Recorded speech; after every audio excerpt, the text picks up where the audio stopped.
मिति 2082 साल 12-29 गते राति अन्दाजी 2400 बजे भरुवा बन्दुकको छर्राले लागि मानिस मृत्यु भएको ज्यान सम्बन्धी कसुर सम्बन्धी घटनाको विवरण यहाँहरूलाई म जानकारी गराउन चाहन्छु। जिल्ला प्रहरी कार्यालय प्युठानबाट करिब 50 किलोमिटर टाढा र इलाका प्रहरी कार्यालय पुजालीबासेबाट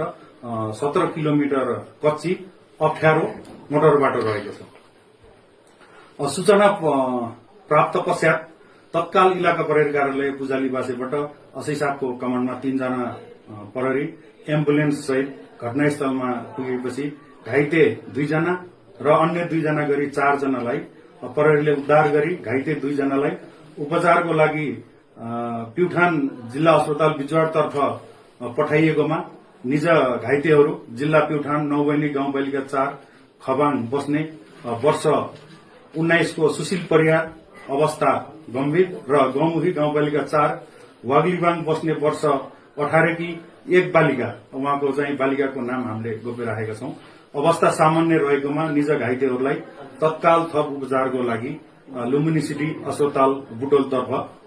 रिफर गरिएको। सोही राति 2:30 बजे जिल्ला प्रहरी कार्यालय प्युठानबाट म प्रहरी मेरै कमान्डमा हरि भट्टराईको कमान्डमा सोको टोली सहित 11 जनाको प्रहरी टिम हामी घटनास्थलमा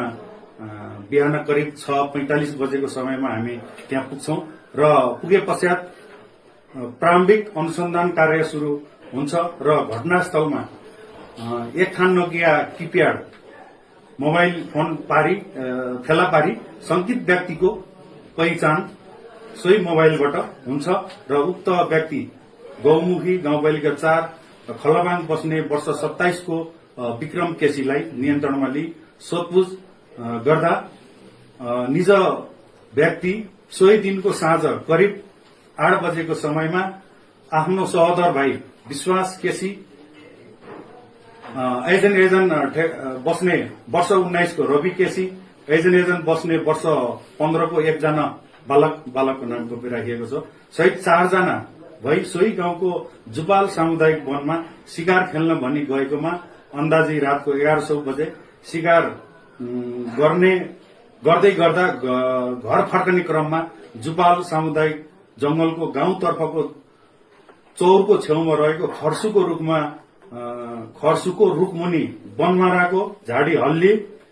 पात पतिङ्गर प्लास्टिक जस्तो बजेको आवाज सुनि निज विक्रम केसीले जंगली जनावर बदेल रहेको आशंका मानी आफ्नो साथमा रहेको लोड भरुवा बन्दुकबाट फायर खोल्दा मानिस चिच्चाएको आवाज आए पश्चात उक्त स्थानबाट भागी गएको खुलाएको। घाइते सुनिल परियारको साथी जुन सँगै आएको हो सञ्जु परियार भन्ने दुर्जे दमाईसँग बुझ्दा निज सुशील परियारले आफ्नो केटी साथीसँग भेट्ने काम छ भनी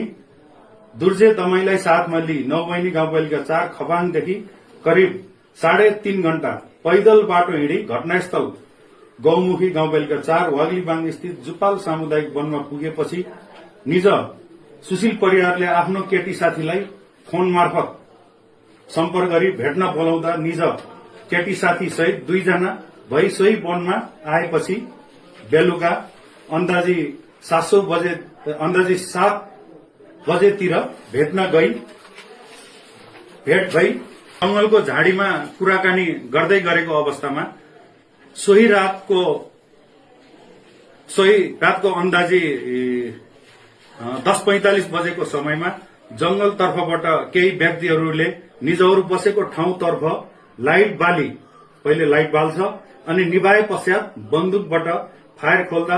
सुशील परियार र निजको केटी साथी घाइते भए पश्चात सञ्जु परियार भन्ने दुर्जे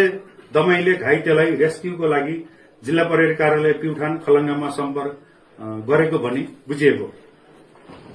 मिति 2082 12:30 गते बिहान उक्त घटनास्थलमा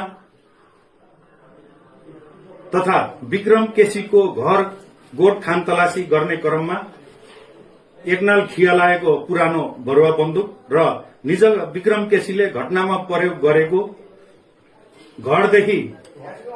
घरदेखि अन्दाजी 500 मिटर पूर्वतर्फ तोरण जीसीको खर्याङ बारीमा रहेको ओडारमा लुकाई छिपाई राखेको अवस्थामा एकनाल साबुत अवस्थामा रहेको भरुवा बन्दुक बरामद गरिन्छ। विक्रम केसीसँग गएका विश्वास केसी, रवि केसी र एकजना 14 वर्षको बालक वारदात पश्चात घटनास्थलबाट भागी फरार रहेको अवस्था रहन्छ। पछि मिति 2082 12:30 गते साँझ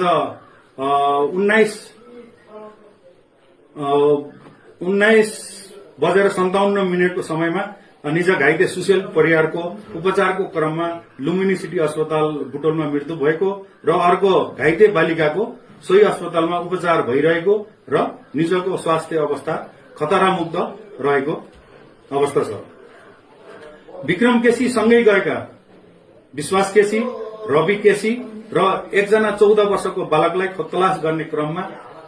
मिति 2083 1 गते गाउँमुखी गाउँपालिका 4 लिबासे स्थित बाटोमा हिँडिरहेको अवस्थामा फेला पारी नियन्त्रणमा लिएका छौं र घटना पश्चात मृतकको बुवा गाजीराम दमाईले 83 1 गते निज व्यक्तिहरू उप ज्यान सम्बन्धी कसुर मुद्दामा जाहेरी दरखास्त दिनुभएको छ र नियन्त्रणमा आएका व्यक्तिहरूलाई पक्राउ गरेको मितिदेखि लागू हुने गरी सम्मानित अदालतबाट